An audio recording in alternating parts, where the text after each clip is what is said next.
Okay, let's just dive right in.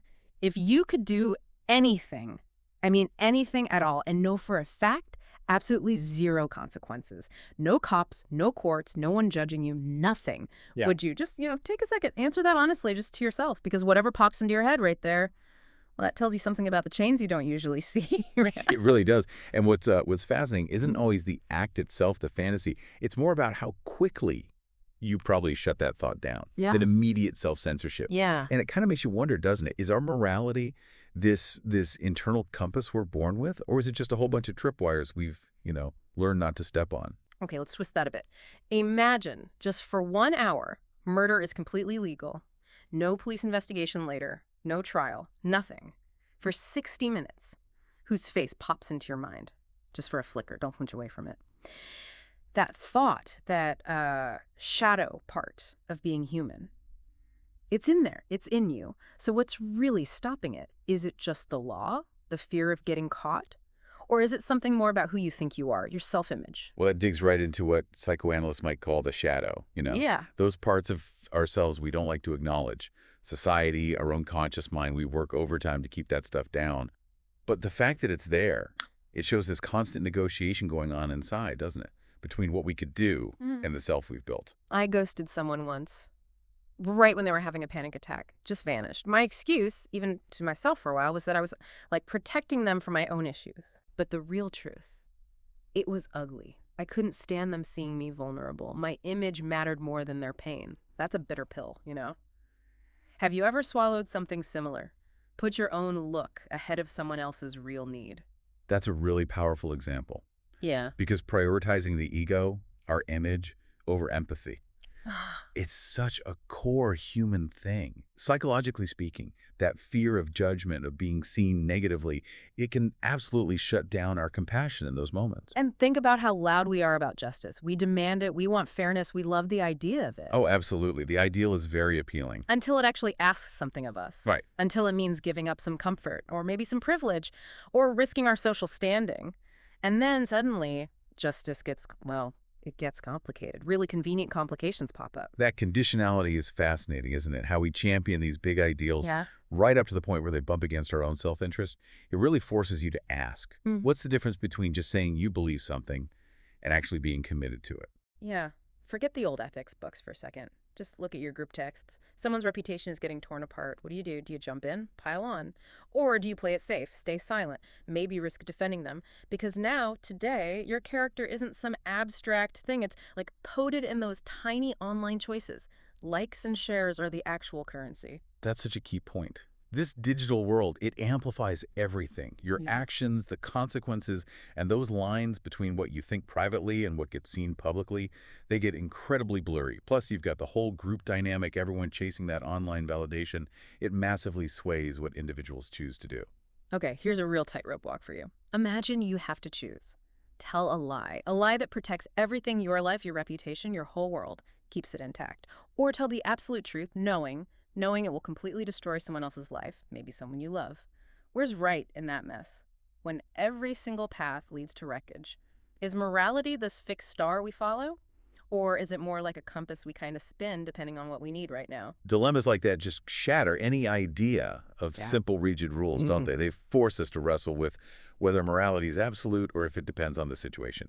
And can our principles actually hold up under that kind of extreme pressure, especially when sticking to them costs us so much personally? I remember this girl once. She told me something truly awful, just dark.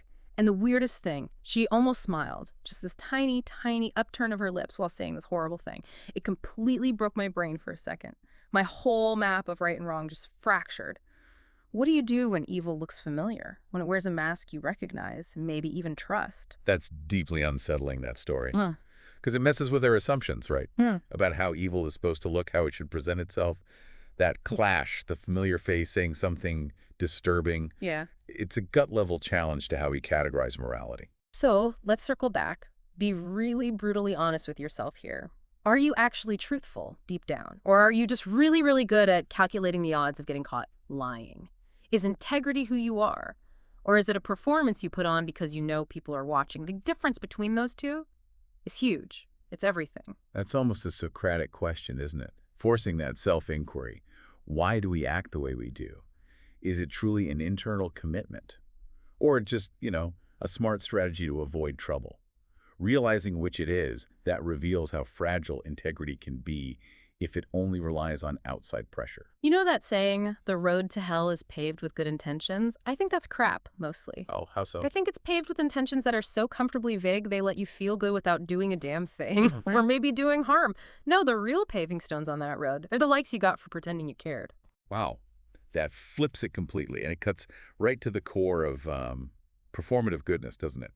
It highlights the danger when intentions aren't backed by action, and how that superficial validation, getting likes, can actually reward doing nothing, or worse. Think about the darkest times in history. Genocides, huge atrocities. It wasn't monsters doing it all. It was ordinary people, people like us, your neighbors maybe, people who just went to work, did what they were told, wanted to fit in with their group, and then went home like it was any other day. Does that thought make you shiver? Because it really should. Connecting it to history like that, it shows the terrifying capacity for ordinary people to get involved in extraordinary evil. Things like conformity, obeying authority, that basic human need to belong. It means even normal routines can become part of something horrific. And it forces us to ask really uncomfortable questions about our own responsibility, even when bad things feel systemic. Okay, just take a slow breath. Right now, who is it? Who have you sort of quietly let down, maybe without even fully admitting it to yourself, all under the banner of good intentions or it was complicated? Whose needs did you subtly push aside for your own peace, your own image? Just let that face or that name surface for a second. Don't push it away immediately. That's a tough exercise, Yeah. but necessary, isn't it? That kind of self-assessment. It makes you face the reality of past choices, the impact they had, even if you had perfectly good reasons at the time, or thought you did. You probably dislike narcissists, right? Those people who just suck up all the validation in the room. Most people do, yes. But okay, be honest. Peel back a layer or two on yourself. How many of your good deeds, weren't they maybe just a little bit? A performance? A quiet audition for applause?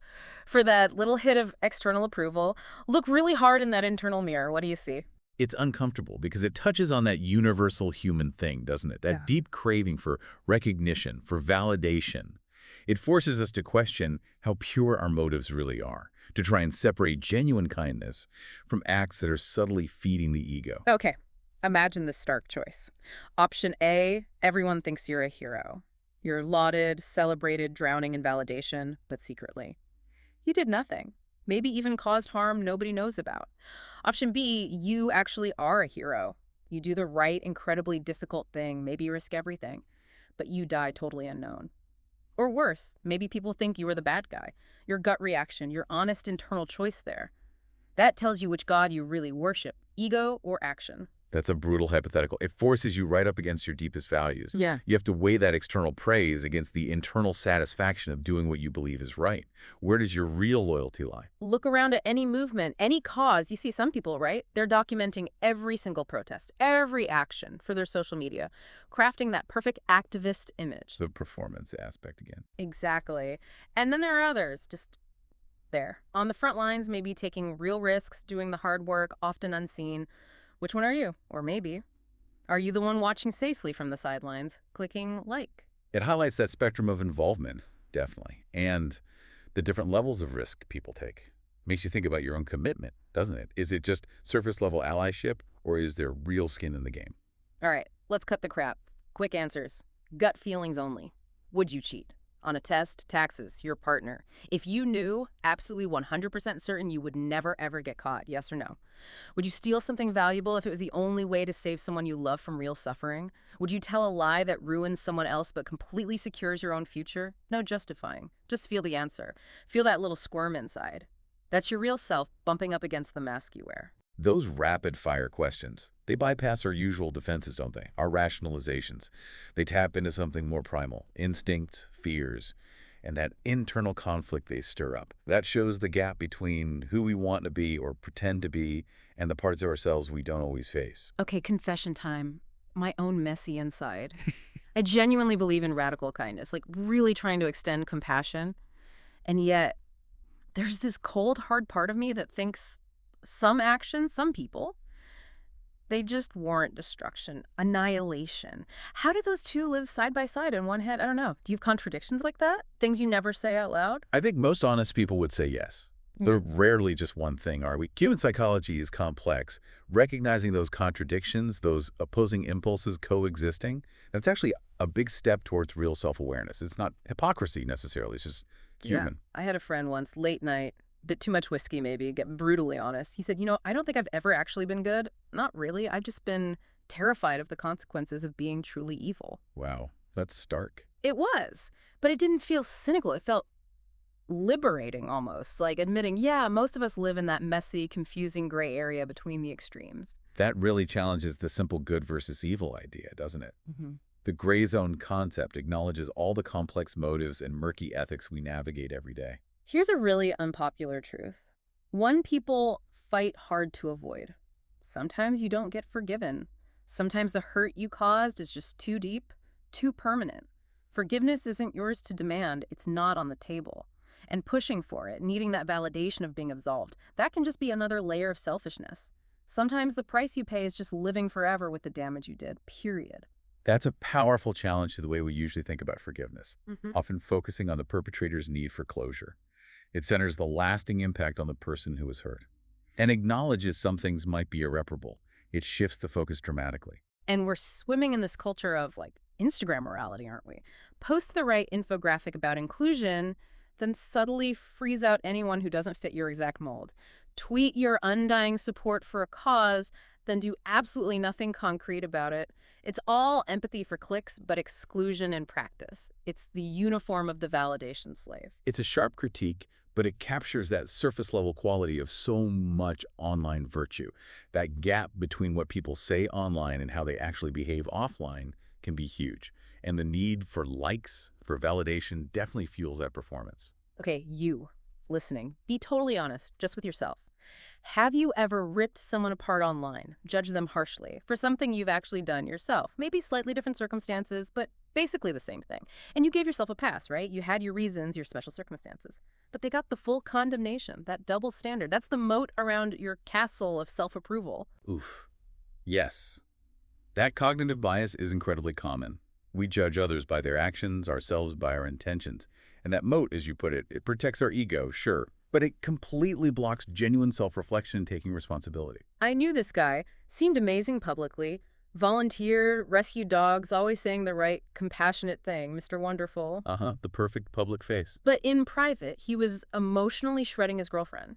Systematically. Yeah. Cruelly. So which one was the real him? The guy chasing public validation or the guy being privately cruel? Or what if both were real? What if both were equally authentic parts of one complicated, messed up person? That story cuts deep because it shows how vast that gap between public image and private reality can be. It forces you to question what character even means. Can outward goodness coexist with hidden darkness? It seems it can. Try this for a second. Stop seeing yourself as the main character in your life story, just for a moment. What if, in someone else's story, someone you judged or dismissed or hurt, what if you're the villain? What if the things you did that felt totally reasonable to you were actually the thing that wrecked their world? Mhm. You're not always the hero. Sometimes you're just collateral damage in their fight for survival. That shift in perspective is so crucial. It demands empathy, humility. We get so caught up in our own narrative, our own justifications, that we completely miss the harm we might be causing, even unintentionally. Let's be really blunt. What you crave most, deep down, it probably isn't goodness, it's safety. Feeling secure, emotionally, socially accepted. That's the driver. That's why you bite your tongue. Avoid the fight. Stay quiet when you should speak up. Then you call it being mature or keeping the peace. It's not peace. It's fear wearing a respectable suit. That really challenges how we often frame conflict avoidance as a virtue. It suggests the motivation might be more about self-preservation, maintaining social harmony for our own comfort, even if it means sacrificing truth or ethical action. Think back again. History. Regimes built on conformity, on obedience. Nazi Germany, others. Most people didn't actively resist evil. They just wanted things to be normal. They wanted to disappear into the crowd. That desire for approval, to just fit in, not make waves. It's like a powerful drug. It can completely numb your conscience. That historical lens is chilling because it shows how strong that pull of conformity is. That basic human need to belong can genuinely override individual moral judgment, leading to mass complicity in terrible things. Okay, here's a thought that might really mess with your foundations. What if morality isn't objective? What if it's not some universal code, but just really sophisticated tribal loyalty, an evolutionary survival trick, dressed up in fancy philosophy and enforced by guilt. What if right and wrong are just labels for what keeps the group safe and what threatens it? What if your whole moral compass is just a survival algorithm you mistook for virtue? That's a deeply provocative idea. It challenges the bedrock of how we understand ethics, suggesting morality might stem from pragmatic evolutionary needs rather than absolute truths. Well, that changes the game entirely. Okay, now chew on this. If that's true, what if every good thing you've ever done, kindness, honesty, generosity, what if it was all just a transaction, a subconscious move to get love, approval, safety, power? What if your whole image of being a decent person is just a highly polished selfishness? If your sainthood is just manipulation, then who the hell are you, really? That forces an incredibly deep look at motivation, doesn't it? Even our best actions. It raises those uncomfortable questions about how pure our intentions ever are and how much self-deception might be involved in crafting that positive self-image. You might still be sitting there thinking, no, I'm the good guy, maybe misunderstood, but fundamentally good. Hmm, That story feels right, doesn't it? It's comfortable. It validates you. But consider this. What if that very comfort, that certainty in your own inherent goodness, what if that's the biggest lie you tell yourself? that moment of quiet reflection. It's about confronting our own bias, isn't it? Mm. We naturally create stories where we're the hero, recognizing that bias is maybe the first step towards seeing ourselves a bit more clearly. Listen closely. This is important. The most dangerous belief you hold, it's probably not the one you thought hard about and consciously chose. It's the one you just absorbed, inherited, the one you soaked up without realizing it, the one you have never, ever questioned. That belief, that one owns you. That's a powerful warning about those invisible assumptions, isn't it? The beliefs we take for granted. They shape everything, how we see the world, how we act, often completely beneath our conscious radar. So back to the start, that question about sinning without consequences. Have you found your answer yet? Or are you still kind of negotiating? Looking for loopholes? Trying to keep your halo polished? Have you really faced it? Who would you hurt? What lines would you cross? If nobody was watching, nobody would ever know. Bringing it back there really underscores how complex that internal dialogue is, between desire and restraint, self-image and impulse. The struggle to answer it honestly reveals a lot about our level of self-awareness, or maybe our resistance to it. Did any of this make you recoil? Feel defensive? Angry maybe? Good. If this felt uncomfortably real, maybe send it to someone who isn't afraid of a harsh mirror. Someone who doesn't need things sugar-coated. See if it makes them squirm too. The best conversations often start right there, in that discomfort. That encouragement towards dialogue is key. Discomfort often signals that something important has been touched upon, something worth exploring. Let's poke at kindness a bit more. Your generosity, your empathy. What if it's not pure compassion driving it? What if it's actually fear? Fear of being rejected, fear of conflict, fear of being seen as not nice. What if all your niceness is really just a desperate, silent plea? Please like me, please approve of me, so I don't have to face who I really am underneath. That's a challenging angle. Sure. It questions the automatic positive value we place on niceness, suggesting it could be a mask for insecurity, a strategy for validation rather than genuine altruism. That definitely gives you pause. We're taught that betraying other people is the worst sin, right? Loyalty is everything. But what about betraying yourself every day? Ignoring your gut, silencing your truth, denying your real desires. Which is worse? Selling someone else out to stay true to your core, or selling out your own core just to get someone else's nod of approval. Maybe radical loyalty to yourself is the real rebellion here. That really flips the script on betrayal, shifting the focus inward. It highlights how damaging self-betrayal can be, prioritizing external validation over your authentic self. Yeah, that can be a profound kind of violation. Think about online canceling. It happens so fast. Like closing a browser tab. Click. Gone. No nuance, no second chances, just instant banishment, especially if someone messes with our nice, tidy echo chamber. Maybe we haven't gotten more moral. Maybe we've just figured out how to weaponize validation into a kind of social death sentence. That's a scathing critique of online culture. It captures that unforgiving speed and the role validation plays in who gets included or excluded. It suggests our digital interactions often lack the basic empathy we might show face-to-face. Okay, visualize this. You have to look someone right in the eye while you deliberately, methodically ruin their life. For your own benefit. Could you hold their gaze? Could you do it?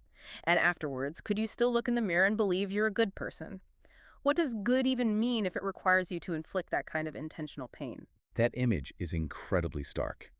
It forces a confrontation with the real-world consequences of selfish actions. It challenges how we define our own goodness, especially when our goodness involves harming others. Quick inventory. Right now, think about the small lies you tell. Every day. White lies, little omissions, things you say to smooth things over. Now really ask, who are they protecting, truly? The other person? Or are they protecting your image, your need to be seen a certain way, liked, approved of?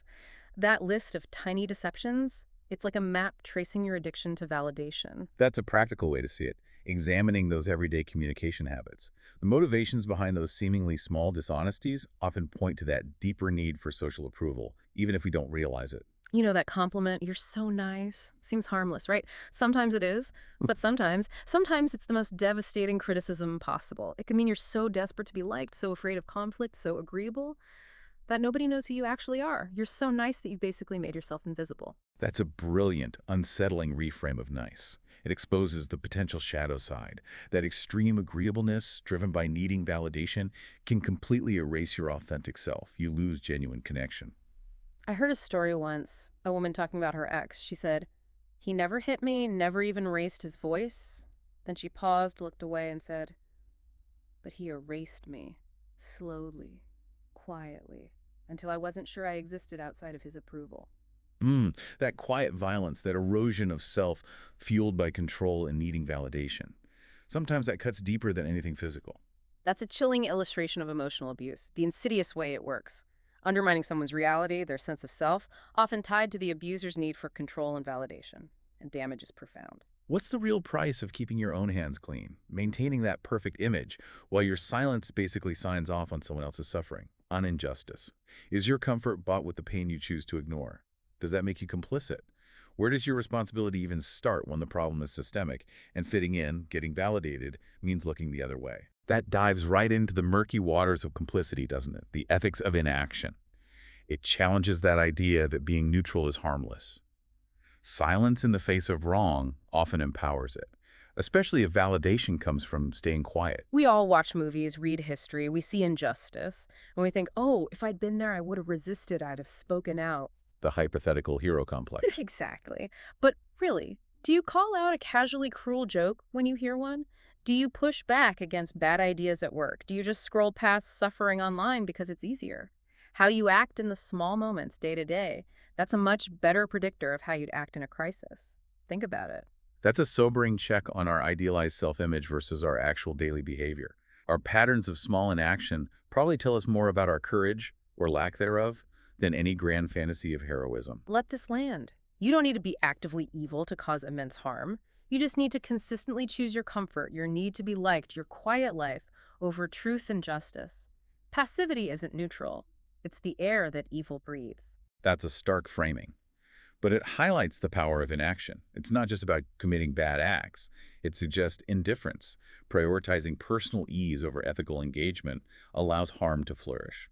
It broadens the definition of responsibility. Who actually defines good for you? Seriously, think about it. Is it a standard you've examined, questioned, and chosen for yourself? Or did you just inherit it from parents, culture, your political tribe, TikTok? If your definition of good is basically outsourced, if it's just an echo you repeat hoping for applause, is it really yours? That's a crucial question about the source of our values. How much critical examination have we actually done? Uncritically adopting group definitions of good, often just to fit in and get validated. Uh-huh. Yeah, that raises questions about authenticity. I used to think being brutally honest, just saying whatever was true for me, was virtuous, like peak integrity. Radical honesty as a virtue. Yeah. Then I had this uncomfortable thought. Maybe I wasn't seeking truth. Maybe I was addicted to the validation I got from confessing, from performing authenticity. Maybe even my honesty was just another costume. It just keeps getting more complicated, doesn't it? That self-reflection shows how even things we see as virtues can be tangled up with the need for validation. It means constantly questioning our motives, even for things we think are purely good. The performance of self, even the honest self. A priest told someone I know something profound once. He said, "Sin isn't primarily about the bad things you do. It's about the justifications you build afterward." Wow. Right? It's the stories we spin for ourselves, the rationalizations, the editing of our own past to keep feeling okay about ourselves. The real fight isn't just resisting temptation. It's fighting our own internal PR team. That quote puts the focus squarely on self-deception, the psychological defenses we build. It suggests the core ethical struggle isn't just behavior, but the narratives we create to make peace with that behavior. Right now, listening. There's probably a truth tucked away inside you, something you did or didn't do, a feeling you acknowledged or squashed, a compromise you made. You probably buried it under layers of reasons, made it quiet, almost silent, almost. But it's there. What truth are you sacrificing right now for validation, for approval? That silence, that prompt for introspection, it's inviting you to listen past the noise, isn't it? To identify those uncomfortable truths we suppress, often because facing them would threaten our need to be seen in a certain way. Have you ever done something that just felt wrong to your core, but you did it anyway because you were terrified of losing love? Or even just losing approval? That fear is primal. It's powerful. It can twist us into knots, make us betray ourselves. Acknowledging that fear doesn't excuse the action, but maybe it's the first step to understanding the chains you're wearing. Recognizing that shared vulnerability is important, that deep need for connection, for acceptance, understanding how the fear of losing it can drive us to act against our own values. It's key to understanding our own moral compromises. Maybe we have to face this. Maybe there isn't an objective moral high ground. Maybe it's all just different strategies, different ways to survive, to belong in a messy world. Maybe good and evil are just stories we tell ourselves. Stories that help us feel safe, that justify our need for validation and connection. Maybe we're all just trying to navigate the wreckage. That's venturing into moral relativism, which can feel destabilizing. It suggests our moral frameworks might be more about social cohesion and survival strategies than about tapping into some universal truth. It's a challenging thought. Remember being the villain in someone else's story. What if it's even weirder? What if you're not the villain and you're not the hero either, not even in your own story? What if, to most people, most of the time, you're just noise, background static? On the grand scale of things, does your desperate need for validation even make a ripple? That's an existential curveball, a potentially humbling, maybe even freeing perspective. It challenges our innate self-centeredness, the idea that our internal struggles are cosmically significant. Maybe they're not. Okay, maybe this is the ultimate choice, the defining one. If you had to pick one or the other forever, be universally liked, validated, accepted by everyone, or be completely, brutally true to yourself, even if it means being isolated, condemned, misunderstood. Which you survives that choice? Which self do you feed? The one needing approval or the one needing its own truth? That forces a decision between external harmony and internal integrity, doesn't it? It makes you confront what you ultimately value more, social acceptance or authentic selfhood, and the potential cost of each. We talk about getting past shame, healing. But here's something raw. Real growth. Getting truly beyond shame means you have to admit just to yourself that some tiny, twisted part of you liked the thing you're ashamed of. The power trip. The thrill of breaking the rule. The satisfaction, even for a second, until you face that dark little pleasure tangled up with the guilt. You're just polishing the surface of your shame. You're not healing it. That's a profoundly challenging insight into shame and healing. It demands radical honesty, suggesting you have to confront the appeal of the transgression, not just the negative feeling afterward. That's a much deeper level of self-examination. Imagine this nightmare. Someone you love more than anything, partner, kid, best friend, they hurt someone else, badly, and you have proof, undeniable proof. Do you cover for them? Protect your bond, your shared world, your love? Loyalty above all? Or do you go for justice? Expose them, knowing it might destroy everything, everyone you care about? Your answer shows what wins when the validation of love slams head-on into abstract principle. That hypothetical puts immense pressure on the clash between personal loyalty and broader ethical duty. Whichever way you lean reveals the hierarchy of your values when the stakes are that intensely personal, when love's validation is on the line. Let this sink in. Your silence is never, ever neutral. It always throws its weight behind the way things are. It always empowers the loudest voice, often the aggressor. It always protects your comfort over someone else's pain. Silence isn't golden. It's usually just cowardice and a quiet, socially acceptable outfit. It's the ultimate passive play for validation by avoiding disapproval. That's such a powerful reframing of silence. It denies its passivity. It argues silence is an active choice with consequences, often reinforcing existing power dynamics and enabling harm, precisely because it avoids confrontation and maintains acceptance. Fast forward. Decades from now, picture younger people asking you, what did you do, what did you not do? During these messy, morally gray times we're living through now, with all the mention of a subtle, universally relevant concern, e.g. polarization, climate change, what story will you tell them?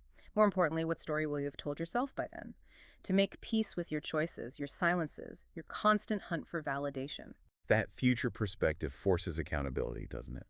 It asks us to consider the long-term narrative of our lives, and it highlights the potential for self-deception and how we'll eventually frame our current actions and inactions, especially those driven by needing approval. Maybe, just maybe, being a truly good person isn't about reaching some finish line of moral perfection. Maybe it's not about having all the right answers or never messing up. Maybe it's about living in the discomfort, constantly questioning yourself, wrestling with your motives, resisting easy answers and the sugar rush of validation. Maybe needing validation is actually the biggest enemy of real virtue. That presents goodness not as a destination, but as a process, an ongoing state of inquiry and unease. It suggests that true ethical depth might lie in questioning and self-reflection, rather than in certainty or the pursuit of external applause. That validation-seeking blocks the path. I have thoughts, I have feelings, things I'll probably take to my grave, never spoken. They contradict the face I show the world, dark corners, ugly impulses. And yet, here I am, still functioning, still sleeping at night mostly. And maybe that's the real horror, isn't it? Our infinite capacity for self-absolution, our ability to box things up, compartmentalize, and just keep going. Always looking for that next nod, that next like. That vulnerability, that admission of the gap between internal complexity and external presentation, Mm-hmm. it resonates because it's universally human. It points to that unsettling capacity for cognitive dissonance, for maintaining a positive self-view despite internal contradictions, often fueled by that relentless need for validation. Maybe we're all frauds, to some degree. All pretending. Pretending to be more decent, more consistent, more put together than we feel inside. And maybe just admitting that shared phoniness, that universal slavery to needing something from others, maybe that's the only honest place to start. Maybe admitting it makes us all feel a tiny bit less alone in the mess. That offers a strange kind of comfort, doesn't it? An uncomfortable solidarity. Acknowledging that shared human struggle, the gap between ideal and reality, the universal need for validation. Maybe that fosters a bit more compassion for ourselves and others. So remember those first questions. Are you honest or just afraid? Are you a hero or just a performer? The real answer, the messy, unsatisfying, true answer is probably, it depends. Depends on the day. Depends on the stakes. Depends who's watching. Depends how much validation is on offer versus how much the truth costs. Identity isn't fixed. It's a negotiation, happening constantly. That brings it back to the complexity, the fluidity. It resists easy labels. Our choices, our morality, our very sense of self.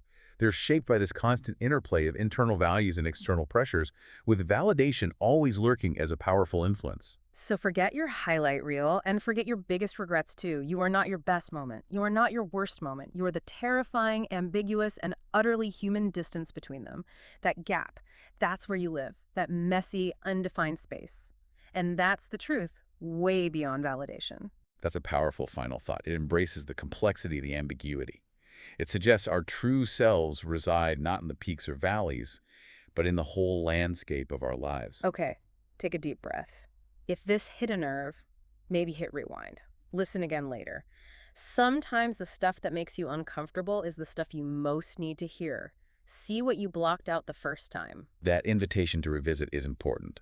Sometimes insights need time and repetition to really land. And if this whole deep dive felt uncomfortably revealing, maybe share it. Not for likes. Share it directly. With someone who maybe sees you as the villain sometimes, or someone whose approval you realize you crave way too much. Just notice if you actually press send or not. That choice says something too. That call to action makes the themes personal, immediate. It encourages reflection through potential real-world interaction, tying it all back to validation and self-awareness. This has been the deep dive. We don't give you the answers. We don't tell you what to think. We just hold up the mirror and ask why you believe what you believe, why you need what you need. Think about it. Or try not to.